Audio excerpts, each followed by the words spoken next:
Hello friend, नमस्कार। मेरे YouTube channel आत्म प्रेरणा में आप सबका बहुत बहुत स्वागत है। आज मैं आप सबको एक चीज़ से वाकिफ़ कराना चाहती हूँ कि कर्म का फल कैसे मिलता है। हमारे कर्म वो कैसे किसी न किसी रूप में हमें वापस मिल जाते हैं। मैं एक छोटी सी कहानी के ज़रिए आप सबको बताना चाहती हूँ। ध्यान से सुनिएगा। अगर हमारी वीडियो आप सबको अच्छी लगती है तो उसे लाइक कर दीजिएगा और इसे अपने मित्र, अपने प्रियजनों में से ज़रूर शेयर करिएगा। अब आते हैं हम अपने टॉपिक पे। तो फ्रेंड्स, एक व्यक्ति था, एक साधु महात्मा थे। वो अक्सर भ्रमण करते थे और उनके भिक्षा के रूप में असरफियाँ समझ रहे, पहले के लोग असरफियाँ रखते थे और असरफियाँ चलती थी। तो वो जो साधु अपना जो भिक्षा मांगते थे, अपने आते तो उन्हें कुछ असरफियाँ मिलती थी। तो वो साधु जो है उन असरफियों को सोचते थे, मैं इनको लेके क्या करूँगा, क्यों ना मैं एक दिन प्रयागराज जाऊँ और इसमें मैं उस माघ मेले में संतों के लिए खूब अच्छा सा भंडारा करूँ और सबको मैं अच्छे से भोजन करवाऊँ। क्योंकि एक साधु यही सोच सकता है, इससे ज़्यादा वो क्या सोच सकता है। उनके विचार बहुत सुंदर थे। उन्होंने क्या किया, जो भी सरफियाँ मिलती थी अपनी एक छड़ी बनाए, उसे पोल थी, जगह थी और सारी सरफियाँ उसमें डाल देते थे, डाल के उसके ऊपर से बंद कर देते थे। उसे हमेशा अपने साथ लिए रहते थे। जब एक दिन उन्होंने देखा कि हमारे पास बहुत ढेर सारी असरफियाँ हो गई हैं, तो उन्होंने कहा इस साल मैं कुंभ के मेले में जा कर के अपने साधु संतों को मैं भंडारा कर देता हूँ। और वो इस विचार से निकल दिए। जब वो कुछ दूर, काफ़ी दूर चले गए तो वहाँ रात होने लगी। तो उस गांव में प्रवेश उन्होंने किया तो वहाँ दो चार लोग चौपाल, गांव में जो चौपाल लगती है, लोग बैठे रहते इकट्ठा होके, वहाँ दो चार लोग बैठे हुए थे। उनसे महात्मा जी पूछे कि इस गांव में ऐसा कोई ब्राह्मण या ऐसा कोई नेक दिल वाला कोई अच्छा व्यक्ति हो जो साधु संतों की सेवा करता हो, जिसके यहाँ मैं रात गुजार सकता हूँ। उन लोगों ने कहा, जी गुरु जी, वहाँ पेड़ के बगीचे के पीछे एक ब्राह्मण का घर है। वो सभी ब्राह्मणों की, साधु संतों की सेवा किया करते हैं। आप उनके यहाँ जा कर के विश्राम कर सकते हैं। महात्मा जी उनके यहाँ गए। वो स्त्री पुरुष बाहर निकले, महात्मा जी को देखे, आदर सत्कार से उनको घर के अंदर ले आए। उनका काफ़ी स्वागत सत्कार किया, भोजन वगैरह उन्होंने खिलाया, उनका आसन लगाया, उनको बिस्तर दिए जो है। और महात्मा जी बेफिक्र होकर के सोए। और वो भक्त जो है ब्राह्मण, उनके पैर को, चरण को दबाने लगा। और जब वो दबाने लगा तो वो साधु महाराज को निद्रा आ गई, वो सो गए। क्योंकि वो तो बेफिक्र थे कि मैं एक सुरक्षित जगह पे आया हूँ। लेकिन उनके पैर दबाते दबाते उसकी निगाह उनकी उस छड़ी पे पड़ी। उसने देखा कि तो काफ़ी वज़नी है और इसमें ये क्या, कुछ बना हुआ खोलने के लिए। उसने उसे खोला, देखा तो उसमें असरफियाँ हैं। अब उन असरफियों को देख करके उसका ईमान डोल पड़ा। वो आया, अपनी पत्नी से बोला कि इसी के वज़न के बराबर, इसी के साइज़ के पत्थर ले आओ। और वो उन असरफियों को उसमें से निकाल करके और उस पत्थर को उसमें भर दिया। भर करके बंद करके जिस स्थान पे जैसे रखा था उनके बगल सिरहाने को ऐसे ले जाके रख दिया। चूँकि महात्मा सुबह उठे और अपनी छड़ी लिए और मुझे चलना चाहिए, और वो निकल पड़ी। जाते जाते वो प्रयागराज पहुंच गए। और प्रयागराज में जा कर के उन्होंने अपने और संतों को सहारा लिया और उनसे ये ऐलान करवा दिया कि मैं एक बहुत भव्य भंडारा करने जा रहा हूँ, आप सब मेरी सहायता इंतज़ाम करना स्टार्ट कर दिए। और सभी संत उनकी बात को सुने और सब लोग मिल करके उस भंडारे का ये करने लगे।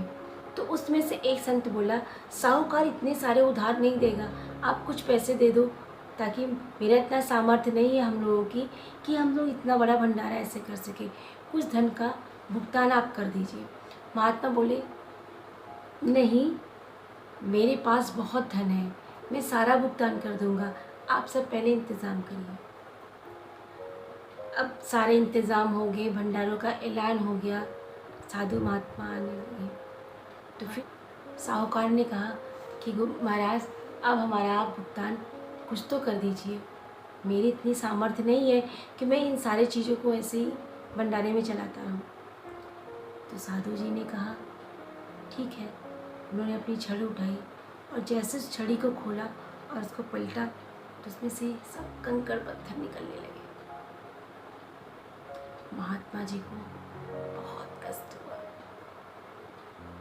उनके दिल में ये भी आया कि लोग क्या कहेंगे, लोग कहेंगे एक संत होकर के इतना बड़ा धोखा, एक संत होकर इतना बड़ा फरेब इन्होंने मेरे हम लोगों के साथ किया, इतना बड़ा छल किया। इस बात को लेकर के वो बहुत परेशान हुए और उनके दिल से ये आ निकली, तू भुगतेगा। बस इतना कहा उन्होंने और सीधे संगम के किनारे गए और वहाँ पे छलांग लगा करके अपने जीवन लीला को समाप्त कर दिया। वहाँ पे तो वो ब्राह्मण उस धन को लेकर के अच्छा सा व्यापार करने लगा।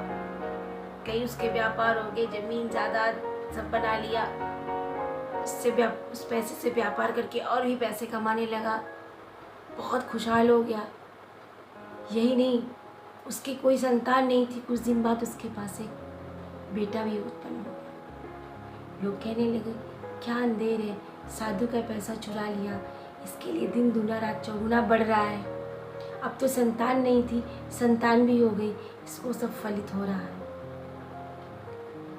ये कलयुग है साहब, इसमें ऐसे ही होता है। लोग कहने लगे, तरह तरह की बातें लोग कहने लगे। देखते ही देखते कुछ दिन बाद उस बच्चे की भयंकर बीमारी हो गई और उसकी तबीयत बहुत खराब लगने लगी। धीरे धीरे वो अपना ज़मीन बेच करके उसको इलाज करवाने लगे। फिर धीरे जो व्यापार था वो भी बिक गया और भी चीज़ें जितनी थी उनकी खेत बाड़ी सब बिक गई उसका इलाज करवाने में, तब भी उसे कुछ ठीक नहीं हुआ।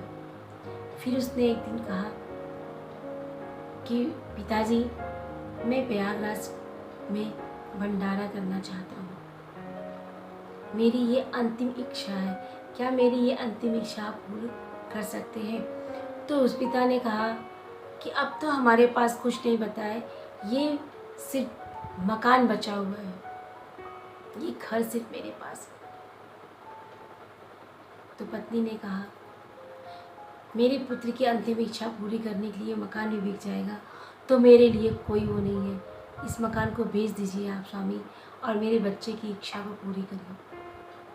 अब वो तो मकान भी बेच दिया और गया वहाँ पे भंडारे का ऐलान करवा दिया और भंडारा होने लगा। सब खाने पीने, जब भंडारा समाप्त हो गया तो कहा, मुझे संगम के तट पर ले चलिए। जब संगम के तट पे गया तो उसने कहा, कुछ याद आया? ब्राह्मण महात्मा सोचने लगे कि मैं वही ब्राह्मण हूँ जिसका धन तुमने चुराया था। आज मैं तुम्हारा सारा साम्राज्य नष्ट करके जा रहा हूँ। और उसने छलांग लगा ली। तो इस कहानी से सीख मिलता है कि कर्म की सज़ा हमें ज़रूर मिलती है, चाहे रूप जैसा भी हो, चाहे उस कर्म की सज़ा देने का निमित्त ऊपर वाले का कुछ भी चुन ले, किसी को भी चुन ले। इसलिए अपने कर्म को हमें अच्छा रखना है, अपनी सोच को अच्छा रखना है। अगर आपके कर्म अच्छे हैं तो परिणाम कभी गलत हो ही नहीं सकते, और अगर आपके कर्म गलत हैं तो वो परिणाम निमित्त कुछ भी बन जाए, परमात्मा निमित्त किसी को बना सकते हैं, किसी रूप में बना सकते हैं, वो आपको भुगतान जरूर करना पड़ेगा। इससे बचने का सिर्फ एक मार्ग है कि आप सत्य के मार्ग पे चले, अपने कर्म को अच्छा करके देखें, किसी का दिल ना दुखाएं, किसी के साथ ऐसा छल ना करें, क्योंकि दिल से निकली हुई आह जरूर लगती है। इसलिए किसी की आह हमें नहीं लेना चाहिए। अगर ये कहानी से आपको कुछ भी है तो, और आपको ये कहानी अच्छी लगती है तो मेरे चैनल को प्लीज़ आप सब्सक्राइब कर लें और बेल को ऑन कर लें, ताकि आपको हमारी वीडियो का समय समय पर नोटिफिकेशन मिलता रहे, और इसे अपने मित्रों और अपनों में से ज़रूर शेयर करें। हमें दीजिए इजाज़त।